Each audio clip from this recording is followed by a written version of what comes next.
Herrings. Red herrings and rotten herrings. A red herring is a device that's used in literature to suggest to the audience a particular narrative truth, but ultimately it ends up being a distraction, while the writer peels away the veneer until you see the actual truth. Perhaps this interplay of lie and truth is also found in Jungian psychology. The masculine ego tells lies to the feminine soul, and the feminine soul knows all along that it is being lied to. The truth knows.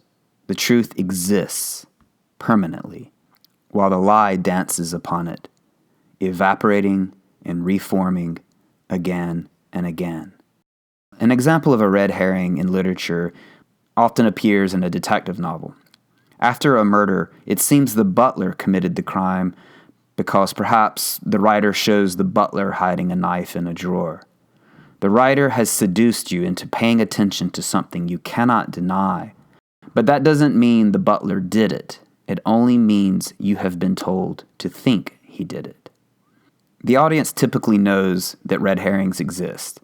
That's why they come to see the show. That's why they read the novel. That's why they go to the cinema. It's part of the excitement of the story, guessing what is the red herring and what is the truth. We want to be fooled because that's the thrill of the story, as long as the setup is paid off with a fulfilling and redeeming truth. The truth was always there, and we needed the lie to show us. Great writing leaves no contradicting loose ends.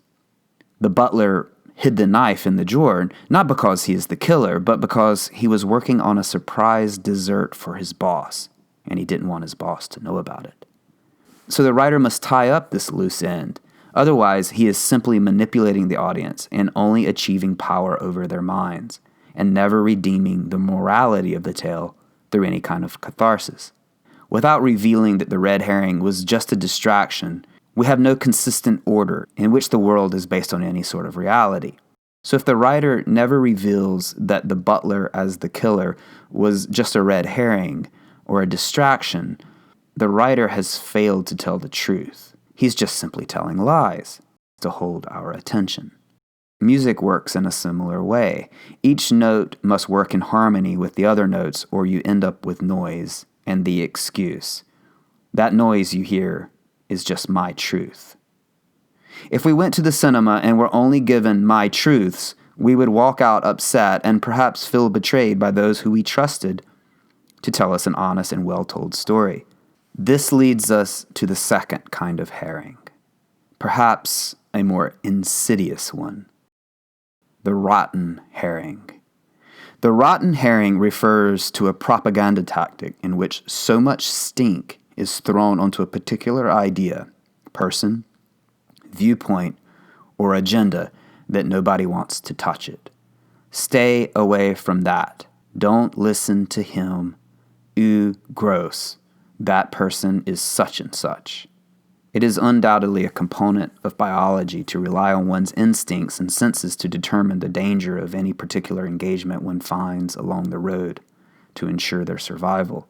So if a particular water source or food source has a unique odor or even visual context that our senses determine to be undesirable, we naturally will stay away from it.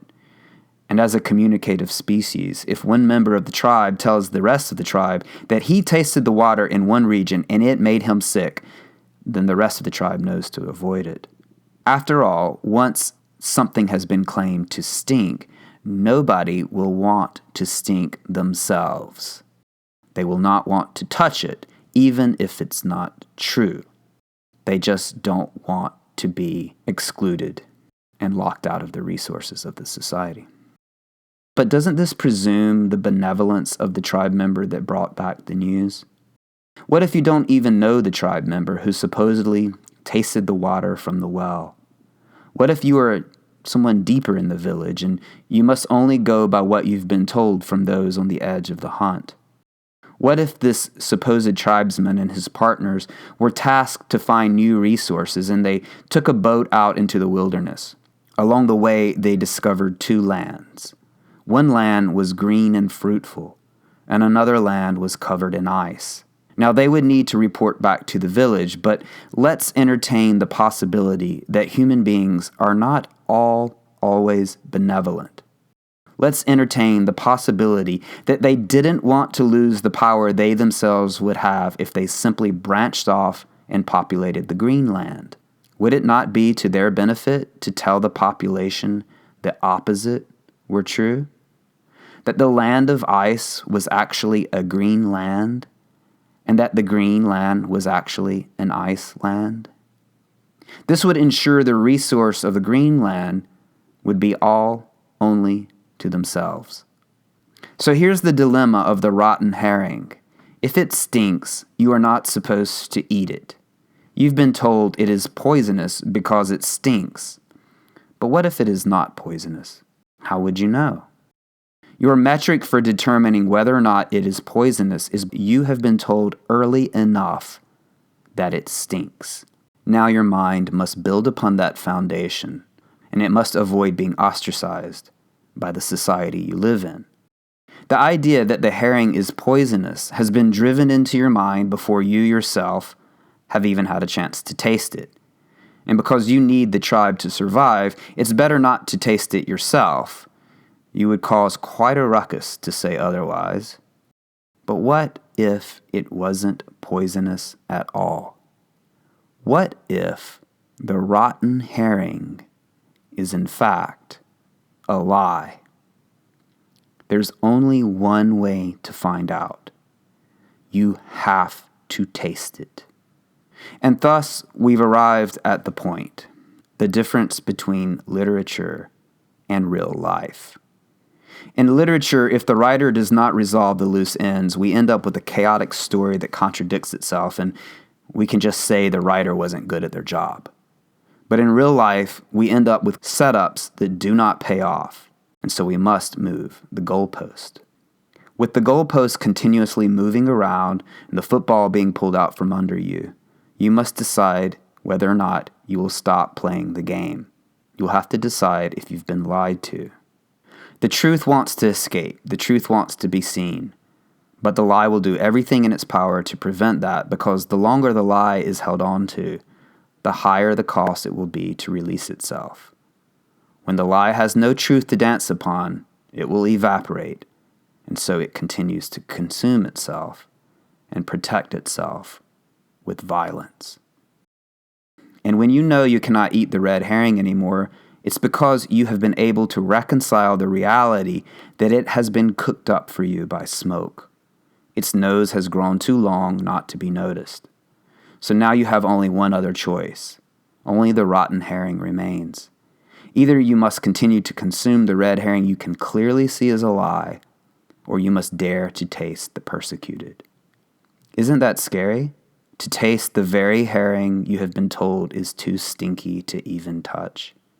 Don't listen to that view, that platform, those people. They stink, remember?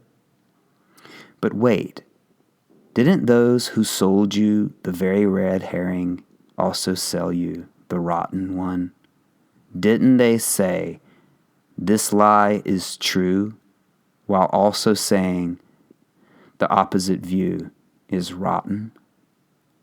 If you can see that the red herring isn't healthy, despite being fed it for ages, then perhaps it was the rotten herring all along that you should have eaten.